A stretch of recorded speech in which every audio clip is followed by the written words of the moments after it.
সাবেক প্রধানমন্ত্রী শেখ হাসিনা তার কন্যা সাইমা ওয়াজেদ পুতুল এবং সজীব ওয়াজেদ জয়ের বিরুদ্ধে আজকে 3টি মামলায় বাদীর সাক্ষী গ্রহণ অনুষ্ঠিত হয়। সেখানে শেখ হাসিনার বিরুদ্ধে যে মামলাটি ছিল সেই মামলায় সাক্ষী হিসাবে আসেন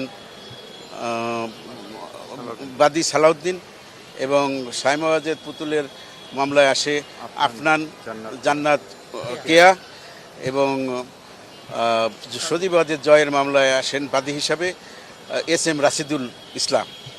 এই তিনজন এই মামলায় দুদকের কর্মকর্তা হিসাবে বাদী হিসাবে এই মামলায় সাক্ষ্য প্রদান করেছেন। এই বাদী হিসাবে তারা যে প্রাথমিক অনুসন্ধান করেছেন সেই অনুসন্ধানে তিনজন বাদী বলেছেন যে এই সাবেক প্রধানমন্ত্রী শেখ হাসিনা তার ক্ষমতার অপব্যবহার করে এবং দি ঢাকা টাউন ইমপ্রুভমেন্ট অ্যাক্ট 1969-এর বিধি 2, 4, 6, 9, 13 এ এবং বিধি 1C লঙ্ঘন করে তারা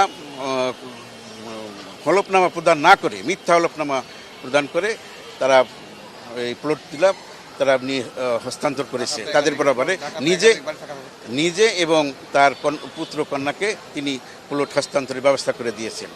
ঢাকায় তাদের একাধিক প্লট আছে, বাড়ি আছে। তাদের সুধা সদনে তাদের নিজেদের নামে নামজারি করা শেখ হাসিনা, সজীব ওয়াজেদ জয় এবং সাইমা ওয়াজেদ পুতুলের নামে এই সুধা সদনের 54 নম্বর বাড়িটি নামজারি করা আছে। তারা খাজনা খারিজ প্রদান করেন।